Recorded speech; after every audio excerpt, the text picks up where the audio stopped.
तो बच्चों वीडियो शुरू करने से पहले मैं आपको बताना चाहता हूं कि हमने 200 से भी अधिक कोर्स डिजाइन किए हुए हैं जो आप हमारी ऐप में मिल जाएंगे, विष्णु इकोनॉमिक्स स्कूल, जिसका लिंक मैंने डिस्क्रिप्शन बॉक्स में नीचे दिया हुआ है। तो यहां पर आपको यूजी और पीजी, चाहे दिल्ली यूनिवर्सिटी से हो, चाहे इग्नो से हो, चाहे आप किसी भी यूनिवर्सिटी से हो, आपसे कोर्स से रिलेटेड आपको कोर्स मिल जाएंगे। इसके अलावा बच्चों अगर आप यूपीएससी की तैयारी कर रहे हो, आप नेट की तैयारी कर रहे हो, या आप केंद्रीय विद्यालय की, या आप किसी और जगह पीजीटी की तैयारी कर रहे हो, या आप इंडियन इकोनॉमिक सर्विस की तैयारी कर रहे हो, तो ये सारे के सारे कोर्सेज आपको हमारी ऐप में मिल जाएंगे। हेलो बच्चों, तो बच्चों इस वीडियो में हम आप बच्चों से बात करेंगे वेटेड इंडेक्स नंबर के बारे में। तो बच्चों इससे पिछली वाली वीडियो में हमने सिंपल इंडेक्स नंबर के बारे में आपसे बताया था। तो एक बार मैं आपको फिर से बता देता हूं कि सिंपल इंडेक्स नंबर में जो भी मतलब गुड्स होती हैं उसके वेट को महत्व नहीं दिया जाता, उसके वेट को कोई भी कंसिडरेशन ही नहीं किया जाता, केवल प्राइस को कंसिडरेशन किया जाता है। जबकि जो वेटेड एवरेज होता है इसमें वेट और प्राइस दोनों को ही कंसिडरेशन किया जाता है। तो यहां पर देखिए दो तरीके के मेथड हैं, एक तो है weighted average of price relative method और दूसरा है वेटेड एग्रीगेट मेथड। तो अगर हम बात करें weighted average of price related method की, तो इसका जो फॉर्मूला है वो है P01 यानी कि index number equal to sigma RW, यानी कि ये जो है ये रिलेटिव प्राइस को दिखा रहा है, जिसको हमने पिछली क्लास में बताया था P1 अपॉन P0 को अपॉन सिग्मा W। तो इस वाले फॉर्मूले का अगर आप यूज करते हो तो आप इसको निकाल सकते हो। तो पहले मैं एक न्यूमेरिकल आप बच्चों को समझा ही देता हूँ। देखिए जैसे कि आप अपनी साइड स्क्रीन पे देख भी पा रहे होंगे, यहाँ पर आपको एक न्यूमेरिकल दिया हुआ है जिसमें बताया हुआ है कि गुड्स दी हुई हैं 5, व्हीट है, राइस है, मिल्क है, घी है, शुगर है, जिसका कि वेट दिया हुआ है। वेट का मतलब है कि इसके जो इंपॉर्टेंस है उसके अकॉर्डिंग इसको वेट दिया। जैसे व्हीट का सबसे ज़्यादा इंपॉर्टेंस है 40%, राइस 30%, मिल्क 15%, घी 10%, शुगर 5%। ठीक है, इसके अलावा इनके जो प्राइसेस हैं, देखिए व्हीट का जो प्राइस है वो आपको क्विंटल में दिया हुआ है, इसके अलावा राइस भी क्विंटल में दिया हुआ है, लेकिन मिल्क जो है वो लीटर में है, घी और शुगर किलोग्राम में है। तो यहाँ पर हम उसको सिंपल तरीके से नोट कर दिया है। आप चाहें तो इस पर ये भी लिख सकते हैं क्विंटल है, लीटर है, किलोग्राम, इस तरीके से भी लिख सकते हैं। ठीक है, तो यहाँ पर मैं आपको कैसे न्यूमेरिकल सॉल्व करते हैं वो मैं आपको सिखा रहा हूँ।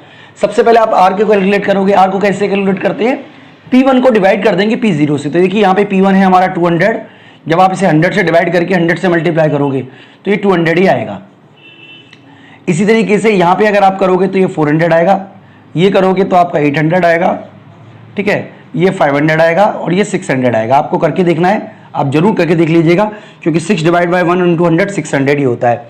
तो यहाँ पर चाहे वो क्विंटल में हो चाहे वो लीटर में हो, अब उसका जो रिलेटिव है वो सेम हो गया, यानी कि एक जैसी यूनिट में कन्वर्ट हो गया, वो परसेंटेज में आप कह सकते हो। ठीक है, तो RW कैसे निकालेंगे, R को W से मल्टीप्लाई कर देंगे। जैसे ये W है, ये R है, तो ये हमारा होगा 8000।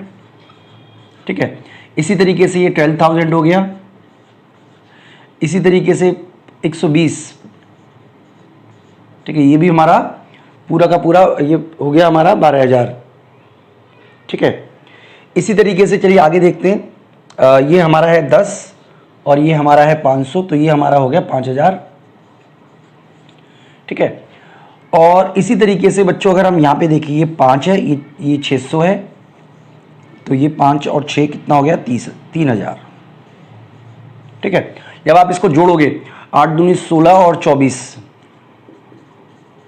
ये आपका आ जाएगा 40, तो ये आपका 40,000 हो गया। और इसको अगर आप जोड़ लिए 70, 80, 90, 100, 100 हो गया। तो अब जब आप फार्मूला है यहाँ पे आपको देखिए फार्मूला लिखा हुआ है, उसमें आप पुट कर दीजिएगा। मैं नीचे लिख देता हूँ कि P01 equal to sigma RW upon sigma W। तो जब आप इसे पुट करोगे 40,000 अपॉन 100, तो आपका 400 इंडेक्स आ जाएगा। यानी कि जो आपका प्राइस इंडेक्स है 400 का मतलब क्या हुआ कि जो पिछले सालों की कंपेयर में 300% तक कीमतें जो उसका वेट के अकॉर्डिंग बढ़ चुकी है, वेटेड एवरेज के थ्रू। तो बच्चों ये तो हमारा था जो weighted average of price related method. अब हम बात करते हैं बच्चों वेटेड एवरेज एग्रीगेट मेथड। तो बच्चों मैं बता देता हूँ कि वेटेड एग्रीगेट मेथड के बहुत सारे तरीके हैं, जैसे पाश्चे का है, बाउले का है, ठीक है, इसके अलावा लेस्पियर का है, और भी कई सारे हैं, और भी कई तरीके के हैं। तो मैं बेसिकली आपको 3 ही करा रहा हूँ, लेस्पियर, पाश्चे और फिशर। आगे जरूरत पड़ेगी तो हम आगे कराएंगे। तो बच्चों ये आपको एक कोड याद रखना है, जैसे मैं आपको यहाँ पे लिख देता हूँ 1101। ठीक है, ये आप याद रखिएगा। तो इसका क्या मतलब है, देखिए मैं आपको समझा देता हूँ फार्मूले का मतलब। सब में मान लीजिए PQ लिख लिया, ठीक है, मैं मिटा देता हूँ बच्चों के लिए। मान लीजिए सब में आपने क्या लिखा, PQ लिख दिया, कोई फार्मूला आपको लर्न नहीं है, ये एक तरीका हो सकता है। तो लास्ट पेयर पहले आएगा, लास्ट पेयर पाश्चे के बाद में आएगा, LP बाद में आएगा, ठीक है, और फिशर उसके बाद आएगा। तो इसके फिशर तो खैर कहीं भी लिख सकते हो आप। तो ये 1000 है, इसका मतलब क्या हुआ 1000, ये 1101 है तो 1101, ठीक है, ये आपका फॉर्मूला क्रिएट हो गया। इसी तरीके से फिशर का बनाना है तो 1000, 1000, 11,001, 1101, तो ये हमने इसका फार्मूला क्रिएट कर लिया। ठीक है बच्चों, तो ये हमारा फार्मूला है लेस्पियर का है, P1Q10 upon P0Q0, consumer price index भी इसी से निकलता है। पाश्चे का है P1Q1 अपॉन P0P1, फिशर का है रूट में P1Q0 upon P0Q0 into P1Q1 P0Q1। ठीक है, तो इसी तरीके से हम यहाँ भी लिख देते हैं PQ एंड PQ क्या है 10001101। ठीक है जी, तो आपका ये फॉर्मूला क्रिएट हो गया है। अब आपको क्या करना है, ये आपको एक क्वेश्चन दिया हुआ है, आप एक बार क्वेश्चन जरूर देख लीजिए। तो इसको हम सॉल्व करेंगे आप बच्चों के लिए। देखिए यहाँ पर आपको क्या बताया हुआ है, एक छोटा सा सवाल दिया हुआ है जिसमें आपको लास्पियर, पाश्चे और फिशर तीनों का मेथड यूज करके आपको इंडेक्स नंबर निकालना है, जिसमें 1998 और 2005 दोनों के प्राइजेस दिए हुए हैं। तो प्राइजेस के बाद हमें क्वांटिटी भी दी हुई है। ठीक है, तो मैंने इसको सिंपल तरीके से यहाँ लिख दिया है। तो सबसे पहले हमें क्या करना है, P1Q0 निकालना है। P1 ये रहा, Q0 ये रहा, P1 ये रहा, सॉरी P1 ये है, Q0 है। तो इसको मल्टीप्लाई करोगे तो आपका 200 आएगा, इसको मल्टीप्लाई करोगे तो 120 आएगा, इसको मल्टीप्लाई करेंगे तो 100 आएगा, इसको मल्टीप्लाई करेंगे तो 160 आएगा, और इसको मल्टीप्लाई करोगे तो 80 आएगा। ठीक है, तो अब आप इसको जोड़ लीजिए, ये हमारा, तो जब हम इसको जोड़ेंगे 200, 300, 400, 500 और ये 600, 660 हो जाएगा ये हमारा। ओके जी, चलिए ठीक है। अब ये हो गया P0Q0। अब देखिए ये रहा हमारा P0Q0, तो ये हमारा हो गया 100। ठीक है, ये हो गया हमारा 35 इंटू 5, 105, ये हो गया 150, इसी तरीके से ये 200 हो जाएगा और ये 80 हो जाएगा। ओके जी, तो आप इसको जब जोड़ेंगे तो आपका जो आंसर आएगा, मैं यहाँ पे देख के लिख रहा हूँ, 635 हो जाएगा। ठीक है जी, 635 ये आपका जोड़ने से आएगा। इसी तरीके से P1 और Q1 इसको मल्टीप्लाई करेंगे, इस दोनों को मल्टीप्लाई करके देख लीजिएगा, तो 20 का मतलब यहाँ पे हो गया 500। ठीक है बच्चों, इसी तरीके से ये 400 हो गया, इसी तरीके से ये हमारा 300 हो जाएगा। जब आप इसको मल्टीप्लाई करोगे तो ये 160 हो जाएगा, और जब आप इसे मल्टीप्लाई करोगे तो 200 हो जाएगा। जब अब आप सबको मल्टीप्लाई करेंगे तो ये देखिए यहाँ पे 9, 12, 13, 14, 15, 1560 आंसर आ जाएगा हमारा इसका P1 Q1 का। इसके अलावा P0 Q1 भी निकालना है, तो P0 ये रहा, Q1 ये रहा, इनको मल्टीप्लाई कर लेते हैं तो ये 250 हो गया। ओके बच्चों, ये देखिए ये 10 और ये 250 हो गया। इसी तरीके से 35 और 10 को मल्टीप्लाई करेंगे तो ये हमारा 350 हो गया। इसी तरीके से बच्चों 30 और 15 को करोगे तो 45, 450 हो गया हमारा। 20 और 10 और 20 को करोगे तो ये 200 हो जाएगा, और 40 और आप करोगे 5 से तो ये भी हमारा 200 हो जाएगा। तो ये हो गया 200, 400, 8, 11, 12, 13, 14, 1450। एक बार चेक कर लीजिएगा। ठीक है, 1450 ठीक है। तो अब हमारा ये निकल गया। अब हमें क्या करना है, फार्मूले में वैल्यू पुट करनी है। मैं यहाँ पे पुट करके दिखा देता हूँ आपको।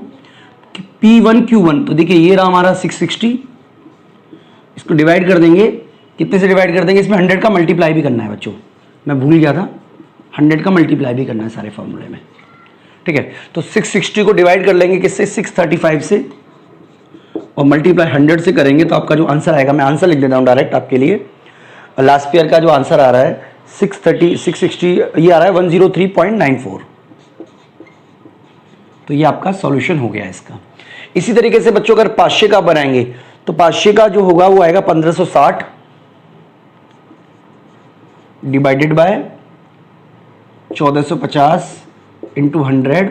तो जब आप इसका सॉल्यूशन निकालोगे तो इसका जो आंसर आ रहा है वो आ रहा है 107.59, 107.59।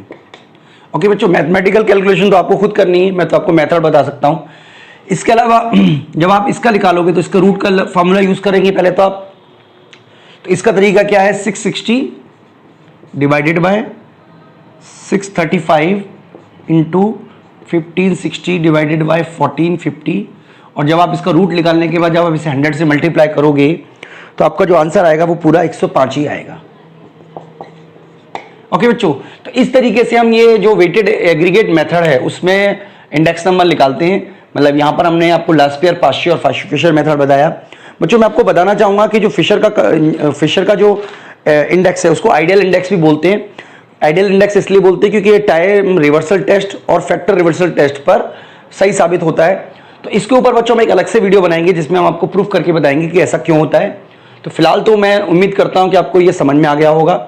आने वाली वीडियो में अगला टॉपिक पे डिस्कस करेंगे जिसमें हम आपको कंज्यूमर इंडेक्स नंबर के बारे में बताएंगे, और फिशर का बारे में भी हम आपको एक वीडियो जरूर बनाएंगे, जोड़ देंगे उस पूरी प्लेलिस्ट में अगर आपकी ज़रूरत की होगी तो। इस वीडियो बच्चों इतना ही। Thank you.